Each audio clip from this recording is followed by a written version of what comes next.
Hello बच्चों, कैसे हो आप सब। आई होप सब लोग ठीक होंगे। चलो, आज हम लोग सीखेंगे गटर मैन कोच रिएक्शन, या इसे और क्या कहते हैं, gutter man coach aldehyde synthesis. तो ये कभी कभी आपको डायरेक्ट नेम से क्वेश्चन पूछा जाता है बच्चों, और कभी कभी आपको इक्वेशन गिवन होती है और उससे रिलेटेड क्वेश्चन पूछा जाता है। और एक इंपॉर्टेंट पॉइंट, इस रिएक्शन में इलेक्ट्रोफाइल कौन सा यूटिलाइज होता है, ये आपके नीट और जेई का क्वेश्चन है या कंपटीशन एग्जाम का क्वेश्चन है। और ये किस मैकेनिज्म से रिएक्शन होती है, ये भी कंपटीशन एग्जाम का क्वेश्चन है। मींस क्लास 12th स्टैंडर्ड के लिए तो सिंपल इक्वेशन चाहिए आपको, इक्वेशन आनी चाहिए क्या होता है गटरमैन कोच रिएक्शन। लेकिन जब आप नीट और जेई या जो है कंपटीशन एग्जाम एंट्रेंस एग्जाम के लिए बैठेंगे, तो वहां पर कई तरह के क्वेश्चन गटरमैन कोच रिएक्शन से रिलेटेड पूछे जाते हैं। जैसे इसमें इलेक्ट्रोफाइल कौन सा वर्क करता है, कौन सा कैटलिस्ट यूज करते हैं, किस तरह की केमिकल रिएक्शन है, इलेक्ट्रोफिलिक सब्स्टिट्यूशन है या न्यूक्लियोफिलिक सब्स्टिट्यूशन वगैरह वगैरह। तो आओ पता लगाते हैं कि गटरमैन कोच रिएक्शन होता क्या है। पहले तो एक सिंपल केमिकल इक्वेशन हम लिखना चाहेंगे, आप लोग बहुत ध्यान से सुनिएगा। When benzene is treated with CO and HCl, when benzene is treated with CO and HCl, CO क्या है बच्चों, carbon monoxide and hydrochloric acid, in the presence of anhydrous Lewis acid like AlCl3. Instead of AlCl3 we can use cuprous chloride also, because cuprous chloride also work like that. Clear? तो benzene लेते हैं, carbon monoxide HCl anhydrous AlCl3, और इनसे बच्चों क्या बनता है, इनसे बनता है compound benzaldehyde. What compound is form, means ये एल्डिहाइड सिंथेसिस की एक मेथड है। ठीक है बच्चों, एक और एग्जांपल आपको बताते हैं। सपोज मेरे पास मेथिल बेंजीन है, ध्यान से सुनिएगा।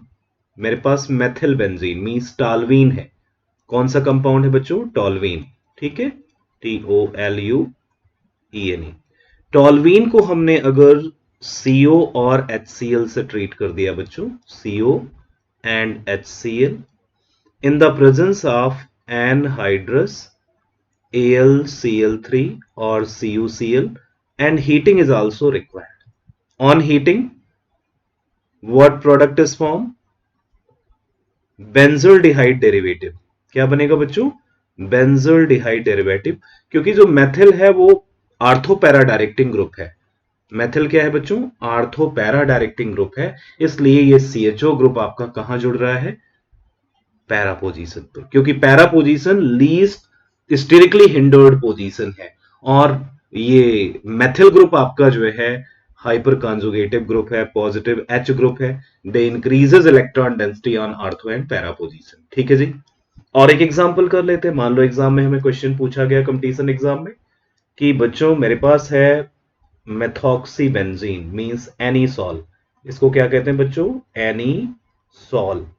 एनीसॉल को आपने ट्रीट किया किससे, CO plus HCl in the presence of anhydrous AlCl3। Heating required, क्या प्रोडक्ट बनेगा, anisole. Methoxy group is also positive R group. They increases electron density on ortho and para position. हमने रेजोनेंस वाले जो है topic पर discuss किया है कि कैसे लोन पेयर रखने वाले स्पीसीज इलेक्ट्रॉन डेंसिटी आर्थो और पैरा पोजीशन पे इंक्रीज करते हैं। तो जो इनकमिंग ग्रुप आने वाला है बच्चों CHO, ये कहां जुड़ेगा, पैरा पर। तो ये तीन इक्वेशन से हमने आपको बताया गटरमैन कोच रिएक्शन क्या है। When benzene or derivative of benzene treated with CO and HCl in the presence of anhydrous AlCl3 or cuprous chloride, on heating it form benzaldehyde or derivative of benzaldehyde। ठीक है बच्चों, अब इनकी mechanism से जो competition exam के question होते हैं वो पता लगेंगे। आओ देखते हैं मैकेनिज्म, बहुत इंटरेस्टिंग होने वाली इसकी मैकेनिज्म। काफी कुछ आप लोगों ने पहले भी पढ़ा है क्लास 11th में, like Friedel Crafts acylation reaction. तो इसलिए बहुत ध्यान से अब सुनना है। ठीक है बच्चों, अब हम लोग मैकेनिज्म की तरफ चल रहे हैं।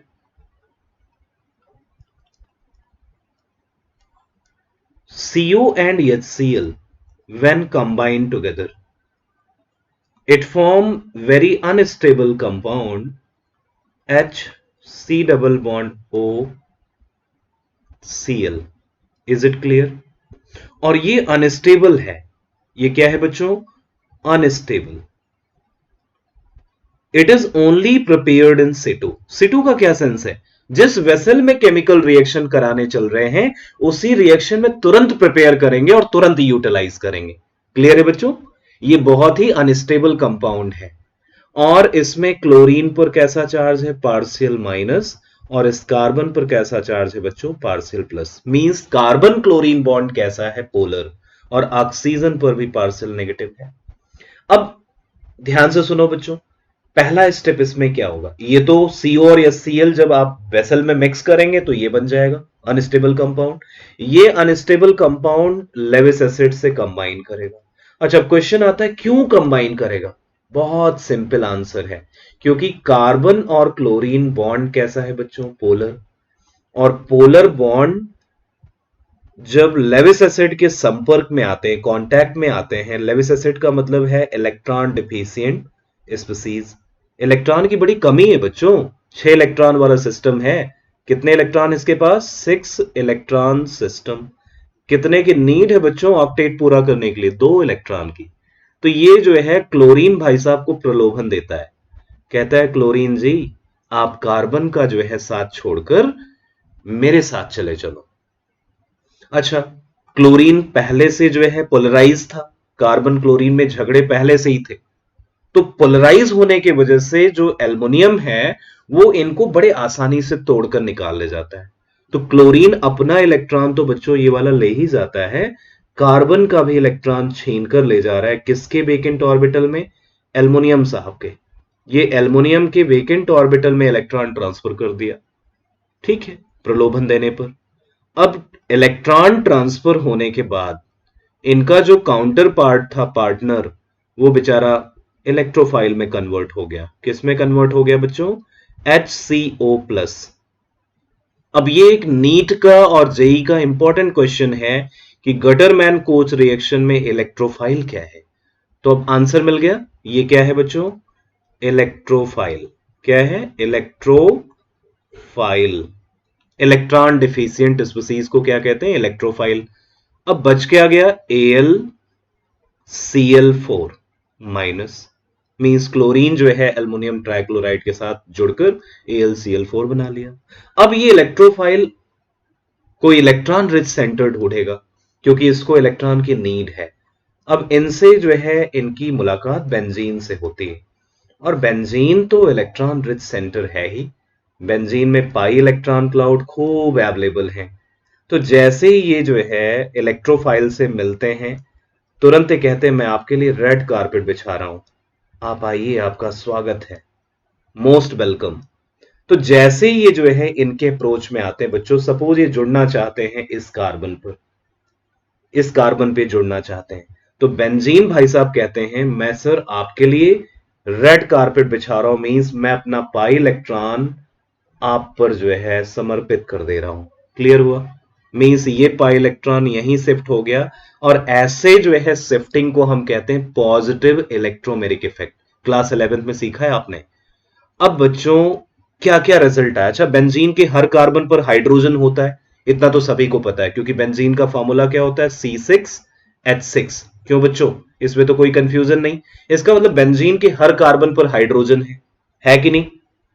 अगर है तो फिर अब स्ट्रक्चर क्या चेंज आएगा? जहां से बॉन्ड टूटा वहां कैसा चार्ज आया बच्चों? प्लस। रेस्ट जो पोजीशन है एज इट इज रखना है। यहां कौन भाई साहब जुड़ गए? यहां जुड़ गए C डबल बॉन्ड O और H। और यहां हाइड्रोजन जो है पहले से था। अब क्या ये एरोमेटिसिटी इसकी मेंटेन है? इसके देखो हाइब्रिडाइजेशन चेक करो। जिस कार्बन पर आपका जो है HCO जुड़ा हुआ है बच्चों, उसका हाइब्रिडाइजेशन हो गया sp3। तो एरोमेटिसिटी लॉस्ट हो गई। और आपको पता है एरोमेटिक कंपाउंड बड़े स्टेबल होते हैं, तो इनको स्टेबलाइजेशन के लिए हाइड्रोजन को क्या करना होगा? सैक्रिफाइस। तो जो एल्युमिनियम ट्राइक्लोराइड क्लोरीन छीन कर ले गया है ना, वो तीसरे स्टेप में हाइड्रोजन को फिर से प्रलोभन देगा। क्लियर है बच्चों? तो तीसरे स्टेप में फिर से इसी हम एरेनियम आयन कॉम्प्लेक्स, अच्छा इसको हम और क्या कहते हैं, सिग्मा कॉम्प्लेक्स भी कहते हैं। क्या कहते हैं बच्चों? सिग्मा कॉम्प्लेक्स, या क्या कहते हैं, एरेनियम एरेनियम आयन कॉम्प्लेक्स। और ये रेजोनेंस स्टेबलाइज है। ये क्या है बच्चों? रेजोनेंस स्टेबलाइज है, स्टेबलाइज्ड है। क्लियर? तो रेजोनेंस स्टेबलाइजेशन की वजह से काफी ये जो है इंटरमीडिएट कंपाउंड स्टेबल माना जाता है, और ये जब हाइड्रोजन को सैक्रिफाइस करेगा तो इसकी एरोमेटिसिटी फिर से मेंटेन हो जाएगी बच्चों। और क्या आपका बन जाएगा, आओ देखते हैं प्रोडक्ट। अब आप देखिए सिचुएशन ये है, इस कार्बन पर प्लस है, यहां हाइड्रोजन ऑलरेडी अवेलेबल है, और आपके पास क्या है, और AlCl3, AlCl4, AlCl3 नहीं, AlCl4 माइनस। तो Cl4 माइनस इस हाइड्रोजन को अप्रोच करता है, क्योंकि हाइड्रोजन को अपना इलेक्ट्रॉन जो है एरोमेटिक रिंग सिस्टम में देकर H प्लस के फॉर्म में निकलना है। तो इस H प्लस को कौन अट्रैक्ट कर रहा है? Cl minus. ठीक है, अब इससे रिजल्ट क्या आएगा बच्चों? इससे रिजल्ट आएगा benzene ring, C double bond O H, और आपका रिकवरी हो गया कैटलिस्ट का AlCl3। अब ये किसी और के घर को तोड़ने जाएगा। ये देखो AlCl3 ने पहले कार्बन क्लोरीन बॉन्ड को तोड़ा, मींस पोलर बॉन्ड को ब्रेक डाउन किया, और उससे बनाया बच्चों इलेक्ट्रोफाइल। क्या बनाया बच्चों? इलेक्ट्रोफाइल। तो ये एक आपके कंपटीशन का क्वेश्चन हो गया। और इलेक्ट्रोफाइल बनने के बाद देखो कई बार एग्जाम में पूछा गया है कि किसी भी जो है रिएक्शन में कार्बोकेटायन बनता है या जो है कार्बेनायन बनता है। आप ध्यान से देखो यहां कोई कार्बोकेटायन नहीं बन रहा है, यहां सिर्फ क्या बन रहे हैं बच्चों? कार्बेनायन, सॉरी कार्बोकेटायन यहां से बन रहे हैं, कार्बेनायन नहीं बन रहे हैं, और वो भी एरेनियम आयन कॉम्प्लेक्स बन रहा है। कौन सा? एरेनियम आयन कॉम्प्लेक्स बन रहा है, या इसे सिग्मा कॉम्प्लेक्स भी कहते हैं। और ये क्या है? रेजोनेंस स्टेबलाइज्ड है बच्चों। और ये रेजोनेंस स्टेबलाइज्ड जो है आयन हाइड्रोजन को जो है जब लिबरेट करता है, हाइड्रोजन को सैक्रिफाइस करता है बच्चों, तब आपका जो है बेंजोल्डिहाइड रिकवर हो जाता है। क्या ये रिएक्शन आपको फ्रेडल-क्राफ्ट एसाइलेशन जैसी नहीं लग रही? अगर आपको ये फ्रेडल-क्राफ्ट एसाइलेशन जैसी लग रही है तो प्लीज कमेंट कीजिएगा यस, और अगर नहीं लग रही है तो आंसर कमेंट कीजिएगा नो। ठीक है, अब ध्यान रखने वाली बात जल्दी से रीमेमोराइज करते हैं। What is Gutterman-Koch reaction? When benzene or derivative of benzene treated with CO and HCl in the presence of anhydrous AlCl3 या कोई और Lewis acid, it on heating convert into corresponding aldehyde or derivative of aldehyde। और ये reaction electrophilic substitution reaction है। एक answer मिल गया बच्चों। ये कैसी रिएक्शन है? Electrophilic substitution reaction. फिर क्वेश्चन आएगा इलेक्ट्रोफाइल कौन सा है? HCO plus. कौन सा इलेक्ट्रोफाइल है? HCO plus. ये किस पर अटैक करता है? न्यूक्लियोफिलिक बेंजीन रिंग पर। और बेंजीन रिंग पर जब अटैक करता है तो क्या बनता है? एरेनियम आयन कॉम्प्लेक्स, और ये क्या है? कार्बोकेटायन है। क्या है बच्चों? कार्बोकेटायन है। ठीक है, अभी जो है टर्म वन में जो है, जो आपके जो है टर्म वन के एग्जाम अभी रिसेंट हुए थे क्लास 12 के, उसमें क्वेश्चन ऐसा पूछा था कि फ्रेडल-क्राफ्ट एल्काइलेशन या एसाइलेशन में कहीं एक जगह क्वेश्चन पूछा था कि कार्बेनायन बनता है, कार्बोकेटायन बनता है। बहुत सारे बच्चे कंफ्यूज थे, कार्बेनायन लगा के आए, लेकिन क्या बनता है? कार्बोकेटायन। कौन सा कार्बोकेटायन? Arenium ion complex. उसे और क्या कहते हैं? Sigma complex. क्या वो रेजोनेंस स्टेबलाइज है? यस। और इसी रेजोनेंस स्टेबलाइज जो है आयन का हाइड्रोजन जब सैक्रिफाइस करेगा किसकी प्रेजेंस में? AlCl4 माइनस, तो आपकी रिकवरी हो जाएगी किसकी? AlCl3 बेंजोल्डिहाइड, और आपका जो है बाई प्रोडक्ट बच्चों क्या निकल गया? HCl। Is it clear? Is it clear?